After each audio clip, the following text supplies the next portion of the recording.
Morning students. Today we are going to learn about Relational Database Management System. Basic RDBMS concept. Any database whose logical organization is based on relational data model is known as relational database. A DBMS that manages the relational database is known as Relational Database Management System. RDBMS is basis for SQL and for all modern database systems like MySQL, Oracle and Microsoft Access. So இப்போ RDBMS அப்படின்னு நம்ம எடுத்துட்டோம் அப்படின்னா ஆர்டிபிஎம்எஸோடைய full form என்ன அப்படின்னா relational database management system. So இது வந்து 1 மார்க்கில் கேட்பாங்க. ஸோ இந்த ஆர்டிபிஎம்எஸ் பேஸ் பண்ணி இருக்கக்கூடிய சாஃப்ட்வேர்ஸ்லாம் என்னென்ன அப்படின்னு பார்த்தீங்கன்னா MySQL, Oracle, Microsoft Access. So இது எல்லாமே பார்த்தீங்கன்னா டேட்டாபேஸ் ஆர்கனைஸ் பண்ணுறதுக்காக யூஸ் பண்ணக்கூடிய ஆர்டிபிஎம்எஸ் சாஃப்ட்வேர்ஸ். ஆர்டிபிஎம்எஸ் அப்படின்னா என்ன அப்படின்னா நம்மளுடைய டேட்டாபேஸை வந்து அதோடைய டேட்டாபேஸ் வந்து லாஜிக்கலாக ஆர்கனைஸ் பண்ணுறதுக்கு நம்ம வந்து என்ன மாடல்ஸ் யூஸ் பண்ணுவோம் அப்படின்னா நிறைய டைப் ஆஃப் மாடல் பார்த்தோம் இல்லையா, அதில் வந்து ரிலேஷனல் டேட்டாபேஸ் மாடலை நம்ம யூஸ் பண்ணக்கூடிய சாஃப்ட்வேர்ஸ் தான் நம்ம ரிலேஷனல் டேட்டாபேஸ் அப்படின்னு நம்ம சொல்கிறோம். Okay, the basic RDBMS concept includes database, tables, tuple, attribute, schema and key which are discussed in RDBMS jargons. So இப்போ ஆர்டிபிஎம்எஸ் அப்படின்னு எடுத்துகிட்டோன்னா அதில் பேசிக் கான்செப்ட்லாம் என்னென்ன அப்படின்னு நம்ம டேட்டாபேஸில் பார்த்தோன்னு வச்சுக்கோங்களேன். ஃபஸ்ட்டு வந்து அதில் டேட்டாஸ் எல்லாமே எப்படி ஸ்டோர் ஆகும்னா டேபிளாக தான் ஸ்டோர் ஆகும். ஓகே, ஸோ அந்த டேபிளில் டியூப்புள்னால் என்ன, ஆட்ரிபியூட்ஸாக என்ன, ஸ்கீமா கீ அப்படின்னா என்ன அப்படின்னு தான் நம்ம பார்க்க போகிறோம். ஸோ அதை பற்றி டீட்டெயில்டாக நம்ம பார்க்கலாம். ஸோ ஆர்டிபிஎம்எஸ் ஜார்கன்ஸில் டேட்டாபேஸில் கொடுத்துருக்காங்க பாருங்கள். The most popular relational database is MySQL. It is an open source SQL database supporting different platforms like Windows, Linux and Mac operating systems. So இப்போ வந்து நம்ம பாப்புலராக யூஸ் பண்ணக்கூடிய ரிலேஷனல் டேட்டாபேஸ் எது அப்படின்னு எடுத்துட்டோன்னா MySQL தான். ஸோ இந்த SQLல MySQL அப்படின்றது பார்த்திங்க அப்படின்னா இது வந்து open source of SQL database அப்படின்னு சொல்லியிருக்காங்க. ஓப்பன் சோர்ஸ் அப்படின்னும்போது நமக்கு வந்து ஃப்ரீயாகவே ஃப்ரீயாகவே நெட்டில் நமக்கு கிடைக்குது. ஸோ அதை நம்ம டவுன்லோட் பண்ணிக்கலாம். ஸோ இந்த SQL பார்த்திங்கன்னா நிறைய ஓஎஸில் வந்து யூஸ் பண்ண முடியும். விண்டோஸ்லேயும் யூஸ் பண்ணலாம், லினக்ஸ்லேயும் யூஸ் பண்ணலாம், மேக்லேயும் யூஸ் பண்ணலாம். ஸோ இந்த மாதிரி நிறைய சப்போர்ட் ஓஎஸ் தான் என்ன பண்ணுது, பிளாட்ஃபார்ம் அப்படின்னா நிறைய ஓஎஸ். ஓகே, ஸோ இது எல்லாமே வந்து சப்போர்ட் பண்ணுது MySQL. ஸோ ஈஸியாக நம்ம வந்து MySQL இதை யூஸ் பண்ணலாம். The other relational databases available are Oracle, MySQL Server and Microsoft Access. So இன்னும் நிறைய ரிலேஷனல் டேட்டாபேஸும் சப்போர்ட் பண்ணும். அது என்னென்ன அப்படின்னு பார்த்தீங்கன்னா Oracle, அடுத்தது MS SQL and MS Access. So இதெல்லாம் பாப்புலராக யூஸ் பண்ணக்கூடிய டேட்டாபேஸஸ் தான். The features of RDBMS are என்னென்ன ஃபீச்சர்ஸ்லாம் இந்த RDBMSல இருக்குது அப்படின்னு பார்த்தீங்கன்னா வெரி இம்பார்ட்டண்ட். இது high availability, high performance, robust transactions and support, easy of management, less cost. So இதுதான் இதோட main features. So high availability and high performance அப்படின்போது லாட் ஆஃப் டேட்டாஸை நம்ம வந்து இதில் வந்து ஸ்டோர் பண்ணிக்க முடியும். அதேமாதிரி அந்த டேட்டாஸ் வந்து ரோபஸ்ட் டிரான்சாக்ஷன்ஸ் அப்படின்னு அது வந்து எப்போ வேணாலும் நம்ம என்ன பண்ணிக்கலாம், டிரான்சாக்ஷன் பண்ண முடியும். ஸோ அதுக்கு டயர்டு எதுவும் இருக்காது. ஈஸி ஆஃப் மேனேஜ்மெண்ட்டும், மேனேஜ் பண்ணுறதும் ரொம்ப ஈஸி அண்ட் லெஸ் காஸ்ட்லேயே நம்ம என்ன பண்ணிக்கலாம், அமௌண்ட்டு கம்மியாகவே நம்ம இதுக்கு ஸ்பெண்ட் பண்ணி ஈஸியாக நம்ம இந்த டேட்டாபேஸ் சாஃப்ட்வேர்ஸ்லாம் யூஸ் பண்ணலாம். அதுதான் இதோடைய மெயின் ஃபீச்சர்ஸ். ஸோ அதனால தான் RDBMS சாஃப்ட்வேர்ஸை யூஸ் பண்ணிக்கிறாங்க டேட்டாபேஸ் அக்சஸ் பண்ணுறதுக்கு. ஓகே, ஸோ இப்போ நம்ம டேபிள் அப்படின்னா என்ன அப்படின்னு பார்க்கலாம். ஸோ டேட்டாபேஸ்க்குள்ளே இருக்கக்கூடிய கான்செப்டை ஒவ்வொன்றா நம்ம பார்க்கலாம். ஃபர்ஸ்ட் வந்து table. In relational database model, table is defined as the collection of data organized in terms of rows and columns. அப்போ ரிலேஷனல் டேட்டாபேஸ் மாடலில் டேபிள் அப்படின்னா என்ன அப்படின்னு பார்த்தீங்கன்னா டேபிள்குள்ளே பார்த்தீங்கன்னா ரோ காலமாக நம்ம டேபிளை வந்து டிவைட் பண்ணியிருப்போம். இந்த ரோ காலத்தில் தான் நாம் கொடுக்குற கலெக்ஷன் ஆஃப் டேட்டாஸ் எல்லாமே அதில் தான் ஸ்டோர் பண்ணுவோம், ரோ வைஸாக காலம் வைஸாக. ஸோ அப்படி தான் யூஸ் பண்ணி நம்ம வந்து அதை ஆர்கனைஸ் பண்ண போகிறோம் டேபிளை. டேபிள் அப்படின்றது is the simple representation of relation. So டேபிள்னால் என்னன்னு சொல்லியிருக்காங்க, சிம்பிள் ரெப்ரசன்டேஷன் ஆஃப் ரிலேஷன் அப்படின்னு சொல்லியிருக்காங்க. The true relations cannot have duplicate rows whereas the table can have. The example of employee table is shown below. So இது வந்து பார்த்திங்கன்னா இந்த true relation அப்படின்னும்போது டூப்ளிகேட் வேல்யூஸ் எதுவுமே ரோஸில் வந்து டூப்ளிகேட் வேல்யூ அப்படின்னும்போது சேம் வேல்யூவே திரும்ப ரிப்பீட் ஆகாது. ஸோ அந்த மாதிரி நம்ம வந்து இந்த டிபிஎம்எஸ்ஸை யூஸ் பண்ணிக்கலாம். உங்களுக்கு ஒரு எக்ஸாம்பிள் கொடுத்துருக்காங்க. ஒரு எம்ப்ளாயி டேபிள் எடுத்துக்கலாம். ஸோ எம்ப்ளாயி டேபிளோட பாருங்கள், அந்த எம்ப்ளாயியோடைய ஐடி, அவருடைய நேம், அவங்களுடைய ஏஜ், அவங்களுடைய சேல்ரி கொடுத்துருக்காங்க பாருங்கள். ஸோ எம்ப்ளாயி ஐடியில் 1 2 3 எம்ப்ளாயீஸ் எடுத்திருக்காங்க. ஸோ நேம் அலெக்ஸ், திவ்யா, துளசின்னு எடுத்திருக்காங்க. அவங்களுடைய ஏஜ் வந்து 26, 25, 28. ஸோ சேல்ரி பாருங்கள் 22,000, 20,000, 30,000. ஸோ இதுதான் வந்து ஒரு டேபிள். இந்த மாதிரி தான் டேட்டா வந்து ஸ்டோர் ஆகும். அப்போ ஒரு கம்பெனி அப்படின்னா அங்கே எத்தனை எம்ப்ளாயி ஒர்க் பண்ணுறாங்களோ அவங்களுடைய நேம், அவங்க ஏஜ், அவங்க சேலரியை ஒரு டேபிளாக இந்த மாதிரி நம்ம க்ரியேட் பண்ணிக்க முடியும்.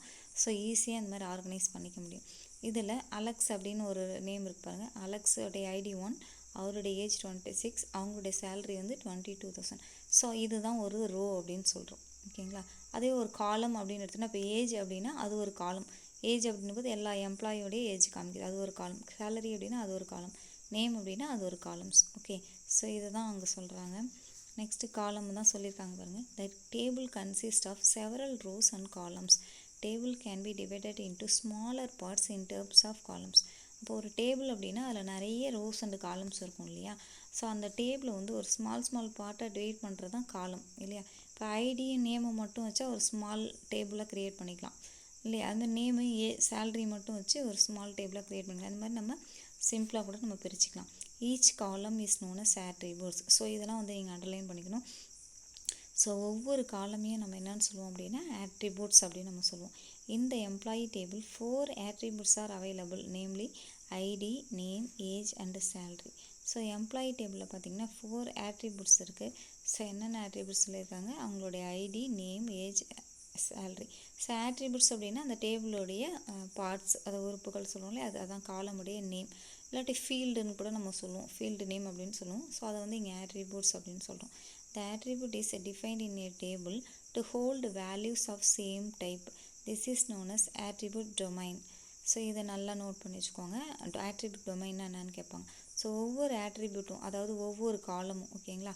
ஸோ இதை எப்படி டிஃபைன் பண்ணுது அப்படின்னா, அந்த டேபிளுடைய ஒவ்வொரு காலமும் அதுக்குள்ளே சேம் டைப் ஆஃப் வேல்யூவாக இருக்கும். இப்போ நான் ஏஜின்னு எடுத்தேன்னா, ஸோ ஒவ்வொரு எம்ப்ளாய்க்கும் ஏஜாக தான் போட்டிருப்பேன். ஸோ 26, 28 அந்த மாதிரி ஏஜாக தான் இருக்கும். ஒரு இடத்துல 26ன்னு போட்டு ஒரு இடத்துல போயிட்டு டேட் ஆஃப் பர்த்தை கொடுக்க முடியாது இல்லையா? ஸோ சேம் வேல்யூவாக இருக்கும். அந்த மாதிரி இருக்கிறது தான் வந்து ஆட்ரிபியூட் டொமைன் அப்படின்னு சொல்கிறாங்க.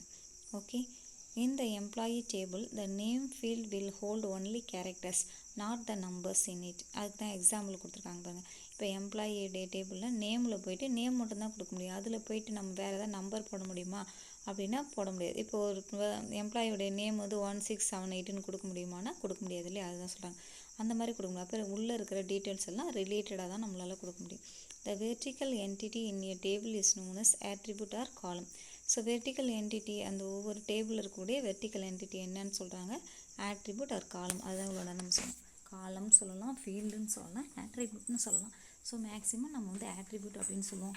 அந்த ஆட்ரிபியூட்குள்ளே வேல்யூஸ் நம்ம கொடுத்தோம் அப்படின்னா அது ஆட்ரிபியூட் டொமைன் அப்படின்னு சொல்லுவோம். ஸோ இது மட்டும் நல்லா ஞாபகம் வச்சுக்கோங்க.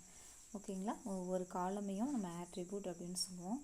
அந்த காலம்குள்ளே வேல்யூஸ் கொடுத்தா அது எல்லாமே attribute domain. Okay, so next row அப்படின்னா என்ன?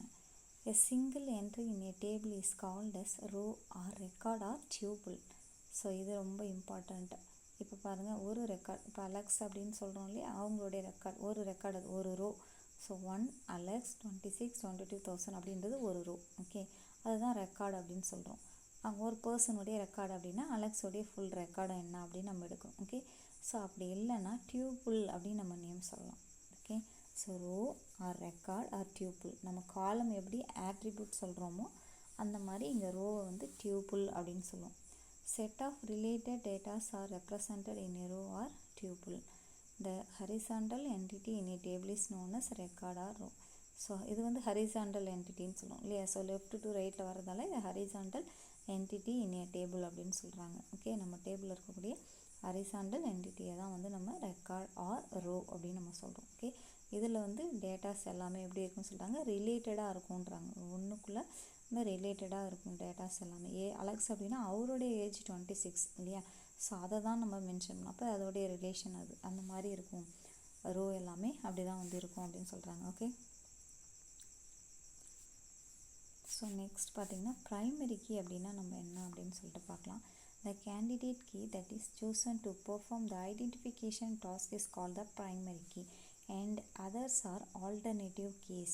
ஸோ இது very very important. What is mean by primary key அப்படின்னு ரிப்பீட்டடாக கொஷின் கேட்டே இருப்பாங்க. So very important. So primary key அப்படின்னா என்னன்னு சொல்லியிருக்காங்க பாருங்கள். The candidate key that is chosen to perform the identification task அப்படின்னு சொல்லிட்டாங்க. இப்போ ஒரு டேபிள் இருக்குது அப்படின்னா அந்த டேபிளில் ஒரு காலமில் ஒரு பர்டிகுலர் காலமை வச்சுட்டு ஸோ அந்த வேல்யூ வச்சு அந்த டேபிளோடைய ரெக்கார்டோடைய அப்போ அதோடைய டீட்டெயில்ஸை வந்து நம்ம ஐடென்டிஃபை பண்ண முடியும். ஓகேங்களா, அதை தான் வந்து நம்ம வந்து ப்ரைமரி கீ அப்படின்னு நம்ம சொல்கிறோம். எவ்ரி டியூபிள் மஸ்ட் சொல்லியிருக்காங்க பாருங்கள். Every tuple must have by definition a unique value for its primary key. So ஒவ்வொரு டியூபிள்னால் என்னென்னு சொன்னேன். ஸோ ஒவ்வொரு ரோலையும் பார்த்திங்கன்னா ஸோ அதை பற்றிய டீட்டெயில்ஸ் கொடுத்துருக்காங்களே, அதை பற்றி டெஃபினேஷன்ஸ் எல்லாமே அதோடைய யூனிக் வேல்யூ ஒரு பர்டிகுலர் வேல்யூ இருக்கு இல்லையா, ஸோ அதை பொறுத்தே அதுதான் வந்து நம்ம ப்ரைமரி கீன்னு சொல்கிறோம். அதை பொறுத்தே அந்த டீட்டெயில்ஸ் எல்லாமே நம்ம கேதர் பண்ணிட முடியும். A primary key which is a combination of more than one attribute is called a composite or primary key. So வந்து இப்போ ப்ரைமரி கீ அப்படின்னு நம்ம எடுத்துக்கிட்டோம்னு வச்சுக்கோங்களேன். ஸோ அதில் ஒரு ப்ரைமரி கீ தான் செட் பண்ண முடியுமா அப்படின்னா கிடையாது. ஸோ இன்னும் நிறைய காலமை கூட நம்ம செட் பண்ண முடியும். ஸோ இப்போ பாருங்கள், ப்ரைமரி கீ அப்படின்னும் போது இப்போ ஒரு ஸ்டூடெண்ட்டுடைய ஐடி அப்படின்னு நம்ம பார்த்துட்டோம்னு வச்சுக்கோங்களேன். ஸோ ஐடி பார்த்திங்கன்னா ஒரு பர்சனுக்கு ஒரு ஐடி தான் இருக்கும் இல்லையா. ஸோ அப்போ ஐடியை வச்சாலே நம்ம என்ன கண்டுபிடிச்சிடலாம். ஸோ யாருடைய ஐடியை வந்து ப்ரைமரி கீயாக செட் பண்ணும்போது நம்ம ஈஸியாக இதுதான் வந்து நம்மளுடைய டீட்டெயில். இப்போ 1 2 அப்படின்னு கொடுத்தோன்னா அது 2ன்றது திவ்யா அப்படின்ற ஸ்டூடெண்ட்டுக்கு மட்டும்தான் இருக்கும், வேறு யாருக்குமே இருக்காது. ஸோ அந்த மாதிரி யூஸ் பண்ணுறது தான் வந்து நம்ம ப்ரைமரி கீ அப்படின்னு சொல்கிறோம். இப்போ நம்ம ஸ்டூடெண்ட் இது வந்து எம்ப்ளாயி டேபிள். இப்போ நம்ம ஸ்டூடெண்ட் டேபிள்னு எடுத்துக்கோங்களேன். ஸோ உங்களுக்கு ஒரு மார்க் லிஸ்ட் நான் ப்ரிப்பேர் பண்ணுறேன். அப்போ மார்க் லிஸ்ட் அப்படின்னும்போது உங்கள் ஸ்டூடெண்ட்டோடைய ரெஜிஸ்டர் நம்பர் எடுத்துக்கலாம் ப்ரைமரி கீயாக. அப்போ ஒரு ஸ்டூடெண்ட்டுக்கு ஒரு ரெஜிஸ்டர் நம்பர் தான் யூஸ் பண்ண முடியும். ஒரே ரெஜிஸ்டர் நம்பரில் நிறைய ஸ்டூடெண்ட் இருக்க முடியாது இல்லையா. அப்போ ரெஜிஸ்டர் நம்பரை நம்ம ப்ரைமரி கீயாக செட் பண்ணிட்டோம் அப்படின்னா ஈஸியாக அந்த ப்ரைமரி கீயை கொடுக்கும்போதே அந்த ஸ்டூடெண்ட்டுடைய ஃபுல் டீட்டெயிலுமே நமக்கு கிடச்சிரும். ஓகே, ஸோ அதுதான் வந்து ப்ரைமரி கீ. ஸோ நெக்ஸ்ட் வந்து ஃபாரின் கீ பற்றி நெக்ஸ்ட் கிளாஸில் பார்க்கலாம். ஸோ இது